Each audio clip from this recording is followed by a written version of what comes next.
A 2002 7.3 Excursion, and I'm doing injector cups, and we're gonna go ahead and re-hose it because of the I already sucked it out on this side, but you can see that side it still has diesel in the coolant. Well, anyways, I'm taking it apart. Last year this went in for a whole bunch of work. They did a re-hose, they did new valve cover gaskets, but look at this. When you do valve cover gaskets on these 7.3s, keep in mind where the harness runs and make sure you tuck it in so that when you clamp down, when you tighten up your valve cover gasket, you're not pinching the wire, because the way that these engines vibrate over time, it's going to wear through the insulation of the copper wire, and then you're going to start getting a short to ground. So I just wanted to make a mention of this. And let's see, I think that's all I've really seen for now. We're getting ready to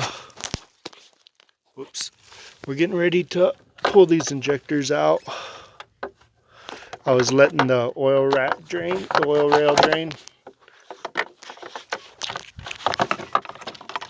Already cleaned up the valve cover for now. And let's see, we're all done draining this.